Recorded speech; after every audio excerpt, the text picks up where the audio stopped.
What's up, guys? Mr. Reddito here. I have a very special story for you today.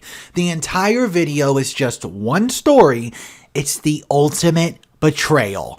My name's Mr. Reddito. I read daily videos of some of the most dramatic-filled stories that you will come across on the web. I hope everyone's having an amazing day, and besides the story, I have a surprise for you guys today, so let's hop into story number 1. I'm a 45-year-old female, and my husband, who's 50, passed away a few months ago due to a heart attack. We got married quite late and have only one daughter who's 12 years old. I've been best friends with Johanna for over 30 years. We met in high school and have been inseparable ever since. Over the years, we got separated because of college, life, etc.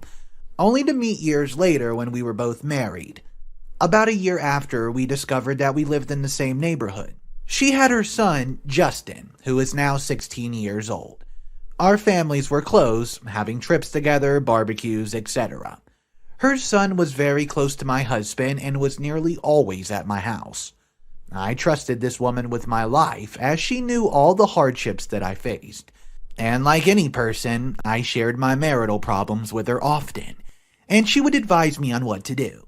Her husband was barely home, always traveling, but she seemed okay with it. She said it allowed her to be a bored housewife, and she would have her freedom. When I got the call that my husband had had a heart attack, she was the first person I called. She promised to fetch my daughter at school while I went to the hospital. Things were not perfect between my husband and me. I had recently found out that he was drinking and smoking again, despite his health. But it was not bad to the point of me wanting to separate from him.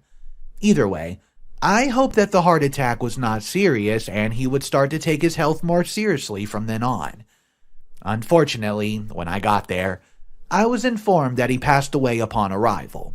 I did not take the news very well, but I knew that I had to be strong for our daughter.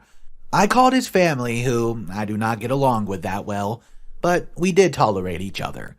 I informed them of his passing. Then, I had to do the most difficult thing, which was tell my daughter that her father is no more. However, when I went to fetch Fiona, I found out that Johanna had already told her, despite me sending a message to her letting her know that she should not tell anything before I got there. She apologized and said when she saw the message it was too late. I brushed it off and took my daughter home.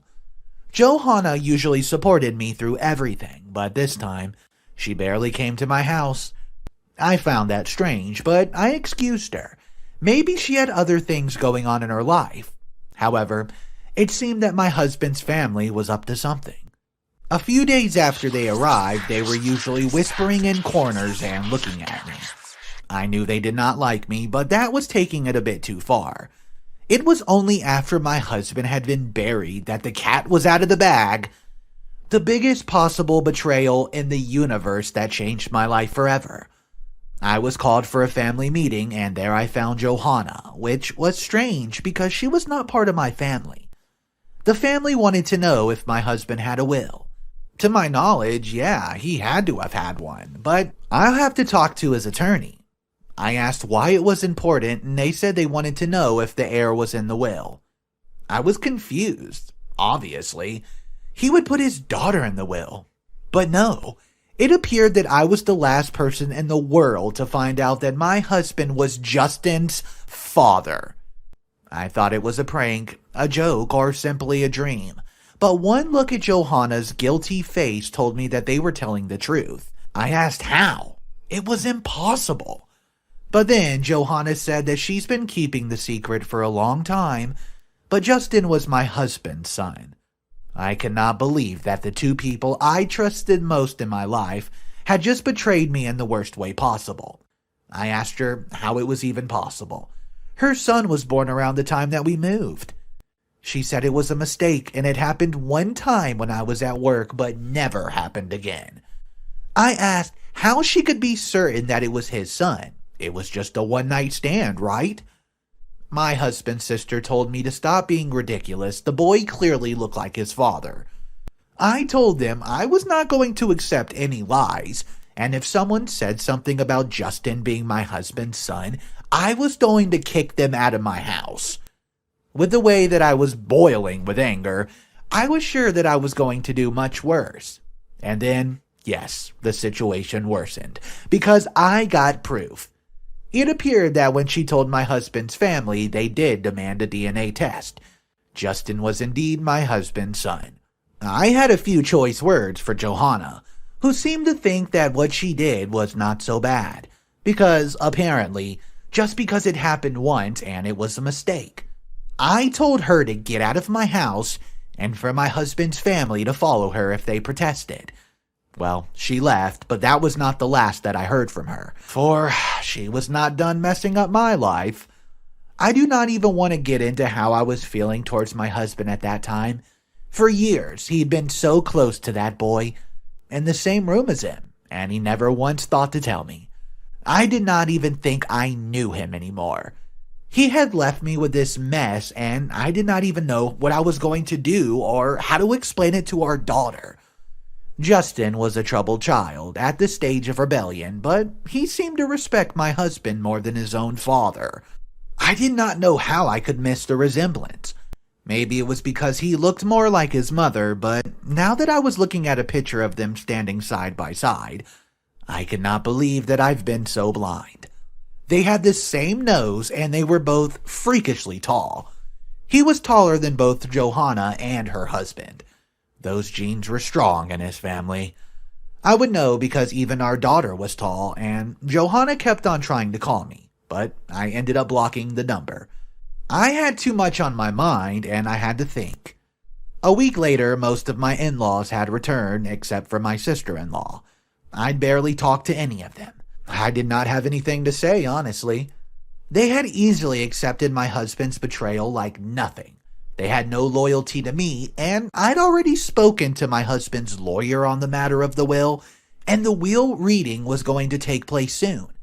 When I went to his office with my sister-in-law because, quote, he was my brother, of course, the lawyer said I had to be present, and my daughter.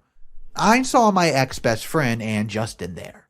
I was upset and asked them both if they have not done enough damage already. Justin said that he had come to claim his inheritance.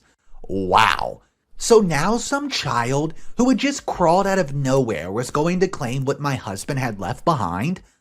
I did not say anything back to him. I did not like him very much at that point, but I knew that he was just a child. Johanna, on the other hand, said that her son was owed his birthright. I did not say anything to her. I focused on Fiona, who had been affected the most by the entire situation. She's not taken it well. There was no easy way for me to explain why her world seemed to be falling apart, and I was not going to keep her brother a secret.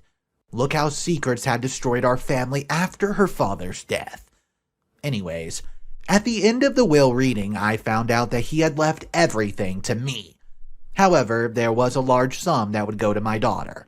So, even though Johanna was sure that she was going to get something out of my husband's death, she got nothing.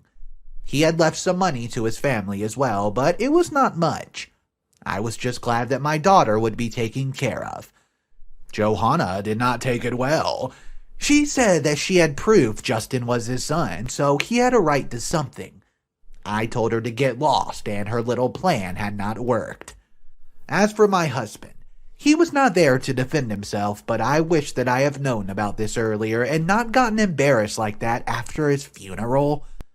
Johanna and I exchanged some very heated words afterwards, with her accusing me of depriving her son of his, quote, legacy, as he was the oldest child and the only heir son.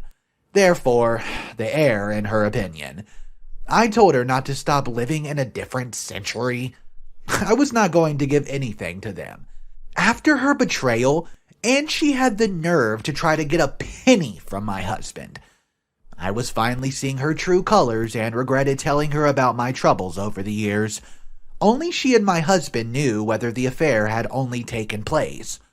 My sister-in-law gave me hell for the way I treated Johanna. I told her where to get off. If she was going to defend her brother's mistress, then I did not want her anywhere near me or my child. The poor girl had to see me losing it in front of everyone. It was so easy for me to be called heartless for holding a grudge over something that happened years ago. But no one understood how I felt. And I would be damned if I let Johanna anywhere near the finances. That money was for my daughter's future. I wished I could say that I trusted Justin to be responsible if I did give him some money. But he was a troublemaker, and I would not put it past him to blow it all. As if that was not enough, I was bombarded with calls from my husband's family. They threatened to kick me out onto the streets and take my daughter away from me. It seemed that just because they were wealthy and I had no one, that they thought they could just bully me. They pressed the wrong button when they mentioned my daughter. I told them to bring everything that they had. I was not going to back down from my decision. I was not giving anything to Johanna. Well, a few days later they sued me. I countersued them. I was not going down without a fight. They wanted everything that he had left to go to Justin. They claimed him as an heir and did not even want to leave anything for my daughter.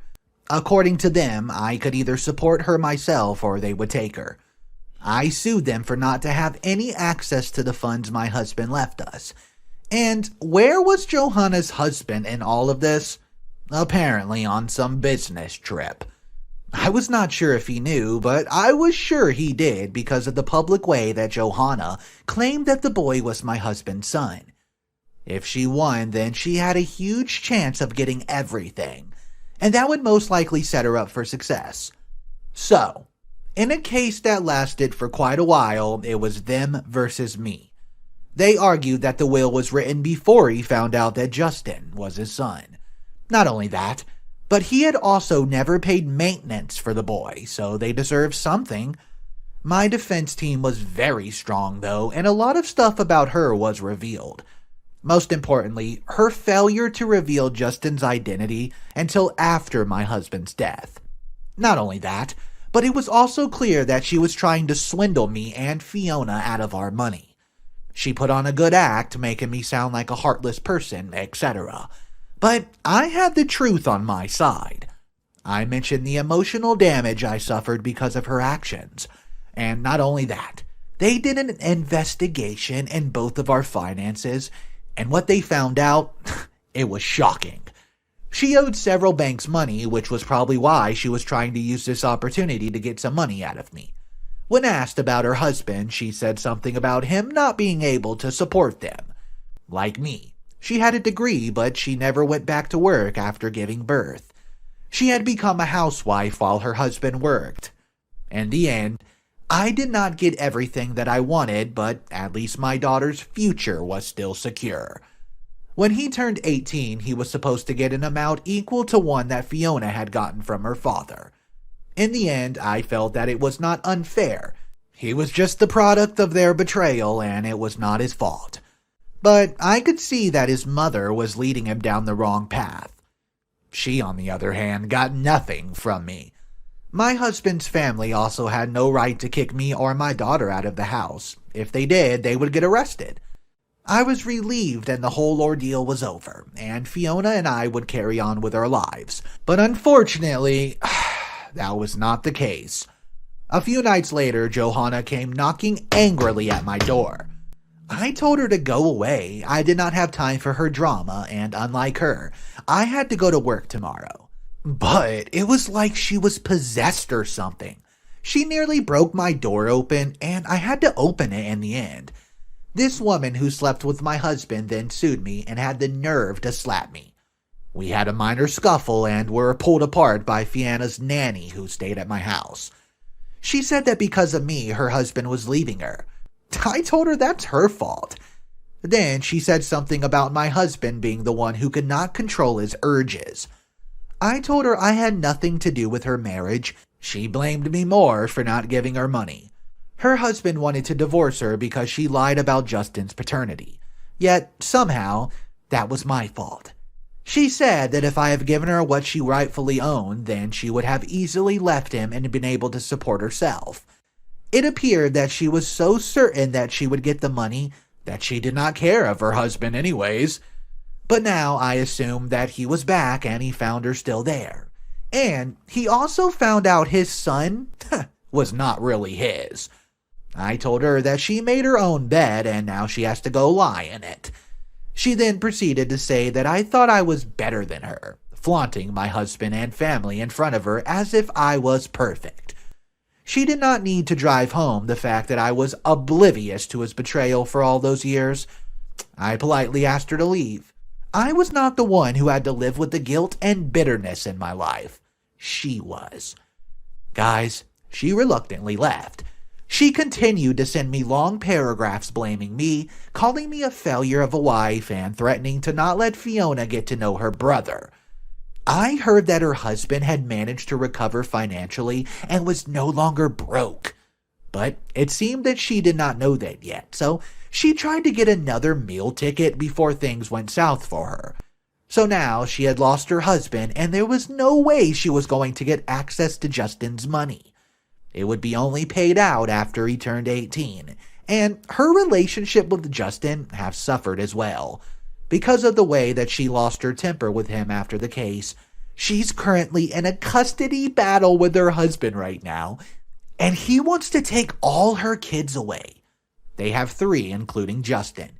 And guys, the way it's looking, she might even lose Justin to them. She has trouble managing money, cheated, and does not have a cent to her name. Her husband, on the other hand, is the estranged spouse who's been betrayed. I cannot avoid updates on their divorce proceedings because we live in a small town. What I'm glad about, though, is that people have eased up on talking about our family. Fiona is struggling to come to terms with what her father did. I've booked into therapy sessions for the time being. As for her brother, I do not know if they will ever get time to form a bond.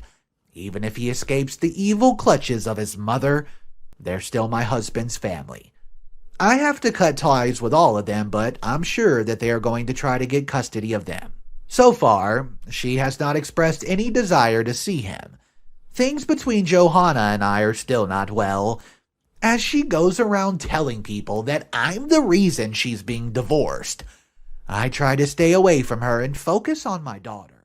Guys, if I have one regret reading this story, it's the fact that OP's husband died before he could face the consequences of his hidden secret. This might be one of the biggest betrayal stories on the channel, in my opinion, due to the fact that OP was not only betrayed by her lover of many moons, but also her best friend. Walked right up to her cold-bloodedly, stabbing her in the back with a sword of betrayal. Guys, let me know exactly what you think about this situation, and what would you do if you were in OP's shoes? Drop your comments down below, share some love in supporting the channel. I love all you guys. I can't wait to continue reading all these stories. My name's Mr. Reddito, and I hope you have an amazing day.